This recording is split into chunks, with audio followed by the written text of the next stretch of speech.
திமுக காரங்க என்ன சொல்றாங்கன்னா, எங்க ஓட்டை வாங்கி ஜெயிச்சுட்டு தானே நீங்க போனீங்க, நீங்க ராஜினாமா பண்ணிட்டு திரும்ப எலெக்ஷன்ல நின்று ஜெயிங்க. அதை விட முட்டாள்தனம் வேறு எதுவுமே இல்லை. மாநிலம் முழுக்க 10 லட்சம் வாக்குகளாவது இருக்கும் இல்லையா? இந்த 10 லட்சம் வாக்குகளும் திமுகக்கு தானே கொடுத்தாங்க. திரும்ப இவங்க சொல்லுவாங்களே, ஏன் ஓட்டுல தானே ஜெயிச்ச.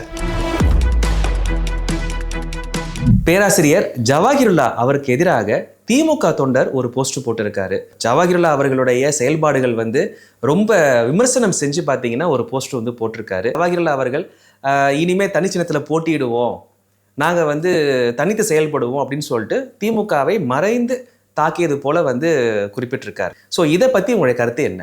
மனிதநேய மக்கள் கட்சியினுடைய தலைவர் ஜவாஹிருல்லா அவர்கள் அவங்களுடைய கட்சியினுடைய கூட்டத்தில் ஒரு தீர்மானம், நிறைய தீர்மானங்கள் போட்டாங்க. அதில் ஒரு தீர்மானம் என்னென்னா, தனிச்சின்னத்தில் போட்டி இனிமேல் அப்படிங்கிறத ஒரு தீர்மானமாக முடிவெடுக்கிறாங்க.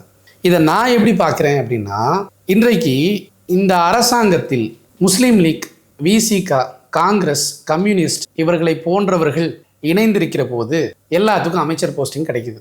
இதை பார்த்துட்டு இருக்கிற இந்த கட்சியினுடைய தொண்டர்கள், நமக்கும் தனி சின்னத்தில் நின்றிருந்தா நம்மளும் நேரம் அமைச்சராக இருப்பாங்க இல்லையா, ஆட்சியிலையும் அதிகாரத்திலையும் பங்கு கிடைச்சிருக்கும் இல்லையா அப்படிங்கிற ஒரு கேள்வி, ஒரு கோஷம் எழும். அப்படிங்கிறதுல மாற்றுக்கிறதே கிடையாது. சாமானிய மக்கள், தொண்டர்கள் இந்த கேள்வி எழுப்புவாங்க. இந்த கேள்வியே அந்த கட்சியில் ஒரு பெரிய குழப்பத்தை ஏற்படுத்தி விடக்கூடாது என்பதற்காக தலைவர்களுக்கு சில கடமைகள் இருக்குது. ஒரு பிரச்சனைகள் எழுகிற போது அதை அப்படியே ஆஃப் பண்ணணும் அப்படின்னா உடனே ஒரு பொதுக்குழுவை கூட்டி அதுக்கு ஒரு தீர்மானத்தை போட்டு அதை ஆஃப் பண்ணிடுவாங்க, பேச விட மாட்டாங்க. அதுதான் தலைவருக்கான அழகு. அந்த அழகின் அடிப்படையில் இவர் மிக தெளிவாக ஒரு பொதுக்குழுவை போட்டு அதில் நிறைய தீர்மானங்கள் இருக்குது. அதில் இதில் ஒரு தீர்மானம் என்னென்னா, இனிமேல் நாங்கள் இது செய்யலப்பா, குழப்பங்கள் இருக்கு இல்லையா, அதுக்கு இடமே கொடுக்காம ரொம்ப ஸ்மூத்தாக சாஃப்டாக முடிச்சிட்டாங்க. இது அவர்களுக்கு அந்த நேரத்தில் தேவை. இதை வளர விட்டால் அந்த பிரச்சனைகள் வளரும், 1008 கருத்து வேறுபாடுகள், கருத்து முரண்பாடுகள் வரும், கட்சி உடையும், கட்சி பிளவு ஏற்படும், தலைவர்கள் வெளியாவாங்க. இதெல்லாம் கஷ்டம் தானே. அதெல்லாம் இருக்கக்கூடாதுங்கிறதுக்காக ஒரு நல்ல தலைவனாக இந்த முடிவை எடுத்துட்டாரு. எடுக்க வேண்டிய நிர்பந்தத்தில் அவர் இருந்தார் அப்படிங்கிறது தான் நான் பார்க்கக்கூடிய பார்வை.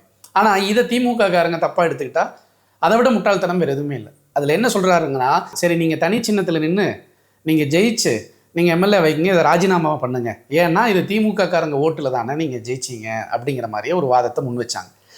இதை மாதிரி ஒரு முட்டாள்தனமான வாதம் வேறு எதுவுமே இருக்க முடியாது. எப்படி நான் சொல்கிறேன்னா, தமிழ்நாடு முஸ்லீம் முன்னேற்ற கழகம், மனிதநேய மக்கள் கட்சிக்கோ அல்லது முஸ்லீம் லீக் கட்சிக்கோ அல்லது முஸ்லீம் லீக்குக்கும் அதே மாதிரி தான் பிரச்சனை கிளப்புறாங்க. என்னென்னா, எங்கள் ஓட்டை வாங்கி ஜெயிச்சுட்டு தானே நீங்கள் போனீங்க.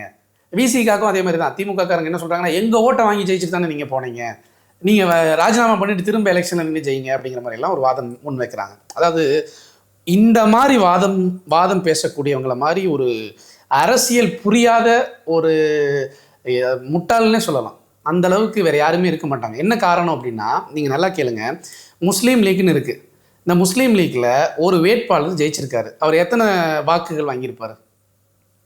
ஒரு 1.5 லட்சம் வாக்கு வாங்கியிருக்காரு, இல்லை 1 லட்சம் வாக்குகள் வாங்கியிருக்காருன்னே வச்சுக்கோங்களேன். 1 லட்சம் வாக்குகள் வாங்கியிருப்பாங்க. இந்த மாநிலம் முழுக்க முஸ்லீம் லீக்கினுடைய வாக்குகள் எத்தனை லட்சம் இருக்கும்? ஒரு 5 லட்சம் 10 லட்சம்னே வச்சுக்குவோமே. அதை திமுகவுக்கு தானே போட்டிருக்காங்க. பல இடங்களில் 2000, 5000, 10,000 ஓட்டில் வாக்குகள் வித்தியாசத்தில் திமுகவினுடைய எம்எல்ஏக்கள் ஜெயிச்சிருப்பாங்க இல்லையா, கேண்டிடேட்ஸ். அது முஸ்லீம் லீக்கினுடைய வாக்குகள் தான், மனிதநேய மக்கள் கட்சிக்காரங்கள் போட்ட வாக்கு தான், மனிதநேய ஜனநாயக கட்சிகள் போட்ட வாக்கு தான், விடுதலை சிறுத்தைகள் கட்சிக்காரங்கள் போட்ட வாக்கு தான். இது எப்படி இந்த பிரச்சனைக்கு முடிவு வரணும்னா, விகிதாச்சார முறையில் பிரதிநிதித்துவம் கொடுத்துட்டாங்கன்னா இந்த பேச்சுக்கு இடமே இல்லை. அப்படின்னா என்னென்னா, நான் ஒரு கட்சி நடத்துகிறேன், மாநிலம் முழுக்க எனக்கு தொண்டர்கள் இருக்கிறாங்க, நான் 10 லட்சம் வாக்குகள் வச்சுருக்கேன் அப்படின்னா எனக்கு 10 எம்எல்ஏ அல்லது 5 எம்எல்ஏ. புரியுதா உங்களுக்கு? அந்த மாதிரி முறை இல்லாதனால வேறு என்ன செய்ய முடியும்? அட்ஜஸ்ட்மெண்ட். நான் என் வாக்குகளை பூரா மாநிலம் முழுக்க உங்களுடைய கேண்டிடேட்ஸுக்கு நான் கொடுக்க சொல்கிறேன், எங்கள் கேண்டிடேட்டுக்கு உங்கள் கட்சிக்காரங்களை அந்த தொகுதியில் மட்டும் கொடுக்க சொல்லுங்கள். இது ஒரு எக்ஸ்சேஞ்ச். புரியுதா உங்களுக்கு? மனிதநேய மக்கள் கட்சிக்கு 10 லட்சம் வாக்குகள் இருக்காதா? மாநிலம் முழுக்க 10 லட்சம் வாக்குகளாவது இருக்கும் இல்லையா? இந்த 10 லட்சம் வாக்குகளும் திமுகவுக்கு தானே கொடுத்தாங்க. இந்த 1 லட்சம் வாக்குகளை கொடுத்து ஜெயிச்ச இவங்களை பார்த்து நீ என் வாக்கில் தான் ஜெயிச்ச அப்படிங்கிறது எவ்வளோ பெரிய முட்டாள்தனம். இந்த எக்ஸ்சேஞ்ச், இது ஒரு அண்டர்ஸ்டாண்டிங், இது ஒரு MOU, அவ்வளோதான்.